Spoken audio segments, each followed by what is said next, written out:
Hey, how's it going, guys? Just wanted to make a quick announcement before this video starts.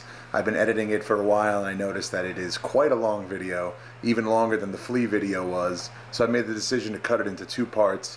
This first part will cover the earlier years until about the mid-60s, and then the second half of the video will cover the rest of the Beatles' career. Hope you guys enjoy it. Stay tuned for more Legends of Bass. We return you now to your regularly scheduled program.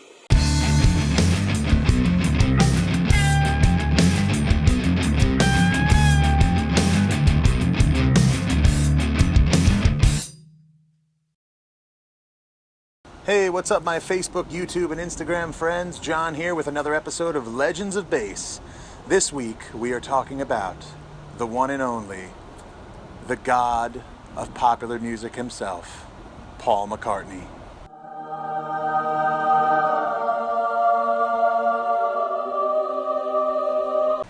This guy is truly legend. Not only in bass playing, but of course the wider world of popular music. As I'm sure most of you are aware, he was a founding member of the Beatles and saw them all the way through till their breakup in 1970. But along that short 7 or 8 year period, they put out some of the most popular music in musical history, probably songs that will be listened to for thousands of years, hundreds of more years at least, I hope. Much like the way we listen to many classical artists still today. The guy really is a legend. I opened up his Wikipedia page just to get a few stats to throw at you guys, and even though I'm a huge fan, I'm still shocked at some of these things. I mean, listen to some of this stuff. 60 gold records, 43 with the Beatles, 17 with Wings, 100 million singles sold, 100 million albums sold, 43 songs that sold 1 million or more records just between 1962 and 1978.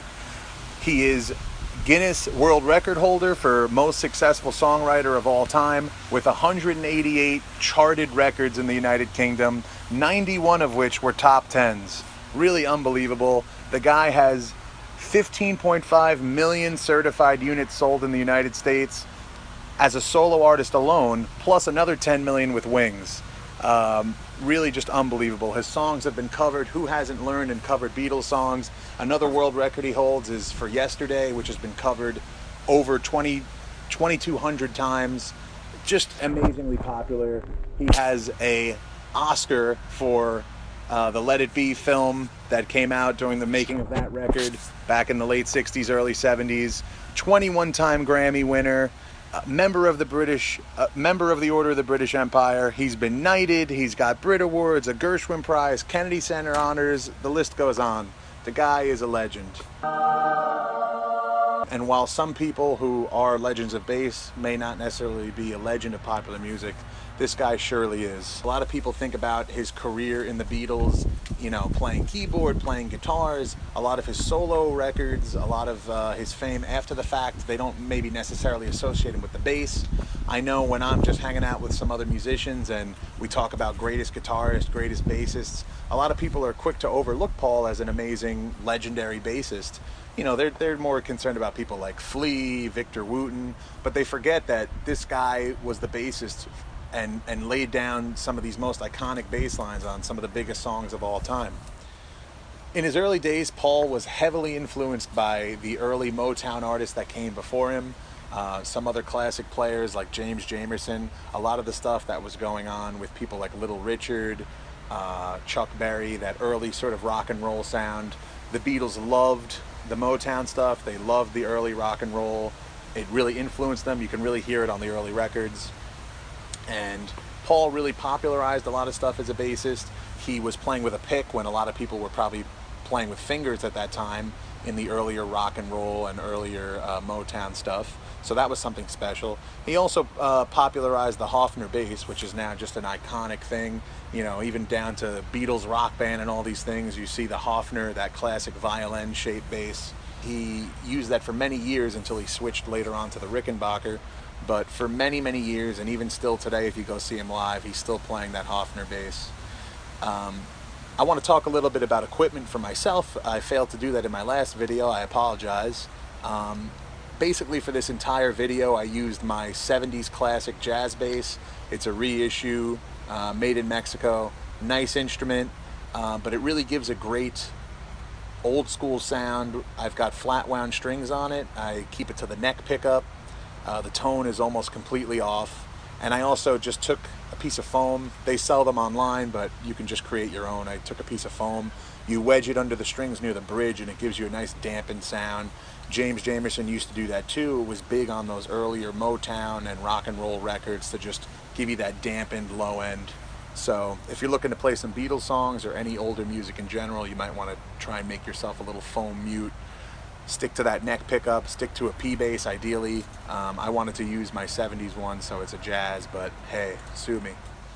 All right, we heard about the history of Paul, we heard about the equipment. Let's get down to the bass playing. We're going to start all the way back in the beginning with the Beatles' first full-length album, 1963's Please Please Me. And the first song on that record was I Saw Her Standing There. Starts right off with that iconic 1, 2, 3, 4. The band all comes in, you hear that classic bass line, very reminiscent of the rock and roll sounds that came before them. Paul even said that that bass line was a direct quote of Chuck Berry's I'm Talking About You. So check that one out, you can see the similarities. From there we go on to their next record with the tune All My Loving. Great walking bass line, and you'll see that this sort of was Paul's earlier style. A lot of walking up and down, just sort of going along the scales. Nothing too fancy. He'll go up the scale, he'll go back down the scale. But for the time period, you know, for this new sort of pop rock sound, he was doing something different. And as you go on, you'll see it gets a little more complex. From All My Loving, we go to Beatles for Sale, which was the next album, and I chose the big single from that was 8 Days a Week. So you'll see that was a pretty straightforward bass line, but it really gives the whole song a nice swing. Then we move on to Hard Day's Night, where you're going to hear the song You Can't Do That. So let's start with those, and then we'll talk about the next few.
So you can see that song just has that great, on that downbeat, bump, bump, bump, bump, bump. Simple, but it really gives that song that extra oomph, and it's really what the bass is all about, you know. We're there to sort of back things up, fatten it up, lock in with that drum, and that's a great early case of that. Now we're going to move on to the next album, which was Help, and I picked the single Help classic song, everybody knows it, and just a great sort of beginning of the transition for McCartney. In the earlier days, it was very rock and roll, going up and down the scales, that sort of quintessential root fifth, root fifth, root fifth, you know, maybe go down to a third. Pretty simple, you know, walking up the major scale, root third fifth, root third fifth. Around the Help era is when he started to maybe do things a little bit more complex, and you can hear a little bit of that in Help when he does a little bit of walking and things like that. So let's check that out.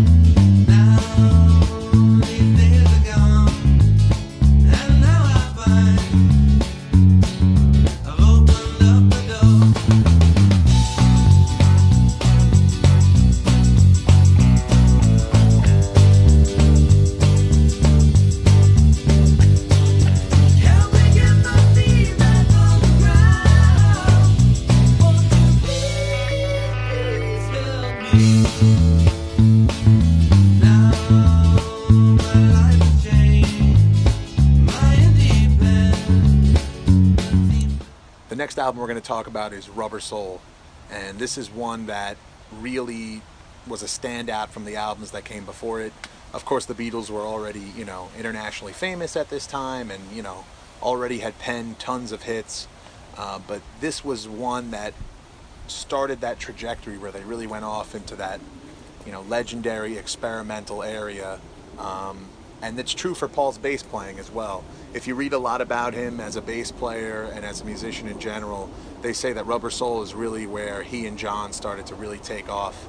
And you can see it in his bass playing as well. So it was actually hard for me to pick just one or two songs from this album, so I actually picked four, because it's just so groovy, man.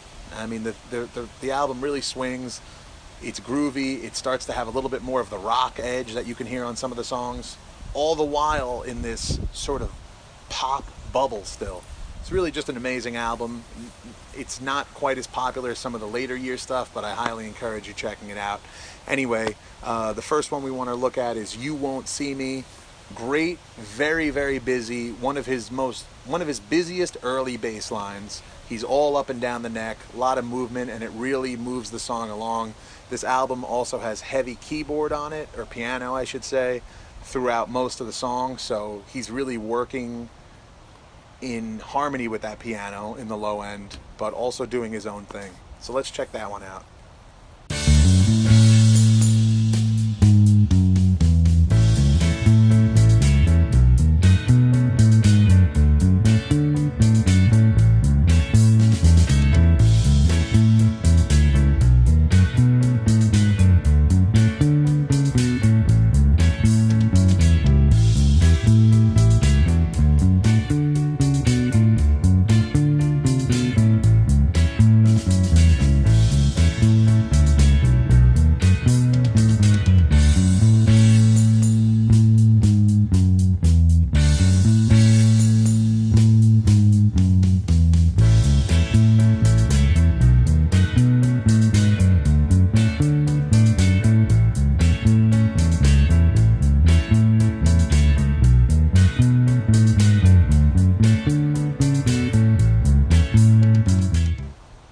The next one we're going to look at is Nowhere Man. Much like You Won't See Me, it has sort of that signature mid-60s groove to it.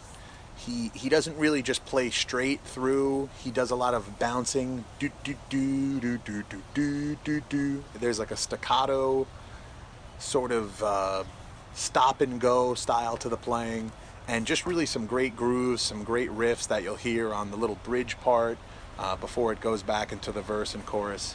Let's check that one out.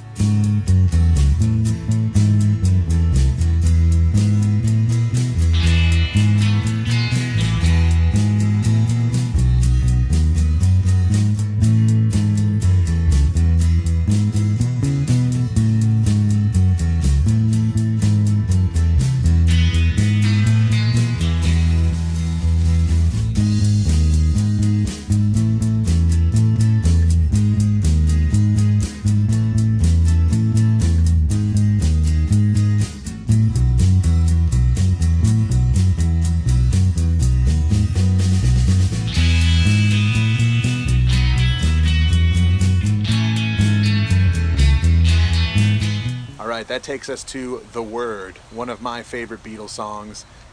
It's so groovy, it's so unlike anything they did before. It's really a rocker, but it has like this 5 vocal harmony going on top of everything. Really great track, and this is one, again, if you read a lot about McCartney's bass playing, they say this is one of his breakout bass lines where he really started to go nuts. A lot of slides and cool stuff. Check this one out.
The last song I want to talk about on Rubber Soul is Michelle. A little bit of a slower song, so the bass gets a chance to be a little bit more recognized. Very nice groove going on here. The song has sort of a melancholy, minor feel, and he really knows just how to get that right sort of groove throughout the song. My personal favorite part is towards the end of the chorus. You can see he does this big climb where he goes all the way from the bottom all the way back up to the top and into that little sliding move right at the end of the chorus. Here it is, the bass line for Michelle.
So between Rubber Soul and the next album, Revolver, the Beatles put out a couple of singles back-to-back on one of those nice little 45s back in the day. And those 2 singles were Paperback Writer and Rain. Great bass playing on both of these. I really feel like this was the era where Paul was really starting to reach his peak of bass playing.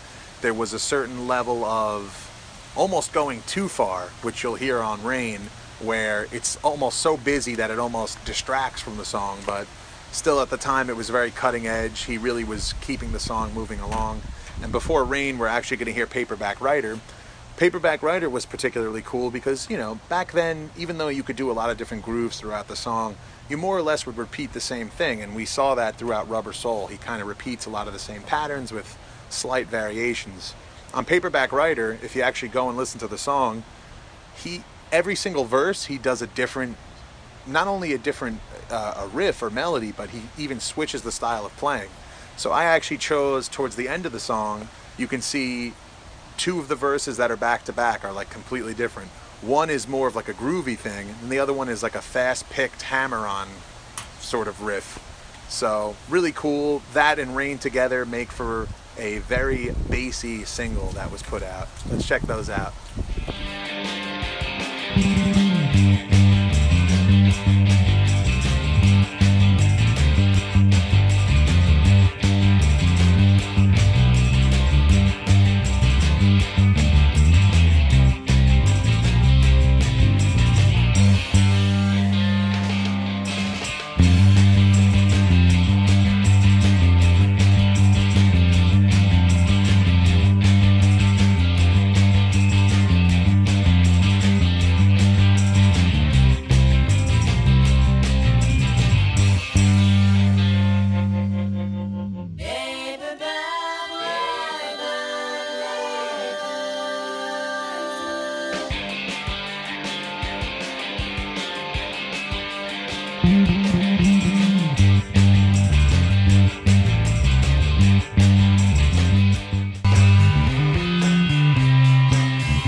So as the Beatles continued to move it along, this was about the time where they stopped doing, or they had decided to stop touring worldwide. They just couldn't hear themselves. You've probably seen the famous Shea Stadium gig and all the gigs from that time. People screaming. Beatlemania was, at its peak, and technology just didn't support it. Nowadays, I mean, I'm sure many of you are players yourselves, but nowadays we have stage monitors, we have in-ear monitors. You could be anywhere in the arena and hear yourself and the mix great. Beatles couldn't do that at the time. Technology just didn't support it. So to do this highly ambitious music without the right equipment to support them was difficult, and just everything else that went along with just their mega fame at the time. They made the decision to stick to the studio and no longer tour. On the bright side, this meant that they were about to get into their most experimental and really just mind-blowing stuff at the time. Still blows my mind now, some of the stuff they did in such a short amount of time. So the record that really started off that period was Revolver. We're coming out of the poppiness, still a little bit of lovey-dovey type songs of Rubber Soul, and going somewhere else in Revolution. Revolver. So the first song we're going to talk about from Revolver is TAXMAN. Opens up the record, also with another iconic 1, 2, 3, fall, counted out by George in his little spooky voice. And you go right into this sort of cool root octave hammer-on thing, which more or less stays that way throughout the entire song. But one particularly cool part, which I included in the clip, is when there's a breakdown where they just sort of keep going back and forth between D and C, and Paul does this really weird fast-picked hammer-on thing. I don't really even know how to describe it. Check it out.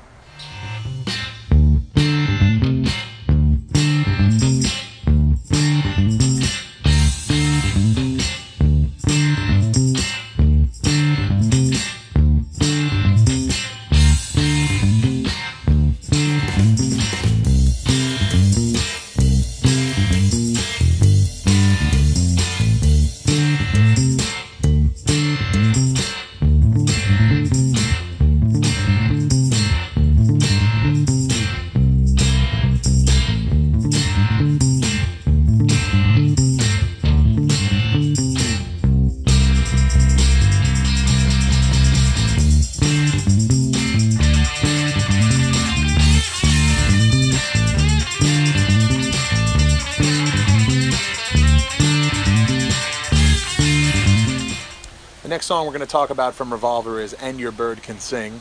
This one is a particularly interesting one, especially for the Beatles, because it has this harmonized guitar, sort of dueling lead thing going on in the intro, as well as the breaks, which I haven't heard in any other Beatles song, so that's pretty cool. Also, still hitting it big with the big harmonies and layered vocals. It's a very full, lush sounding song, but underneath it all is that classic Paul bass line, grooving it along. He's locked in with the drums. He's doing some cool octaves. He's doing some descending riffs. He's doing those off-time rhythms that kind of gives it that little extra oomph. And then on the chorus, or I guess maybe it's the pre-chorus, it's the chorus. When your bird is broken, will it bring you down? He does this great thing where he's walking down along with the chords that John and George are playing, but he's just shoehorning in these riffs in between, and it's just very tasty, great licks. Here it is, And Your Bird Can Sing.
Alright guys, well that's it for part one. Like I said, I'm going to have to split this one into two parts because there is quite a bit of bass going on here. I hope you guys enjoyed the first part. Stay tuned for the second part. Do me a favor, hit that subscribe button up there. Check out my band 21 Kings. We're about to record our next EP in just 2 weeks' time. Real excited about that. Stay tuned guys, a lot more to come. Part 2 will be coming real soon. Thanks for watching guys, take care.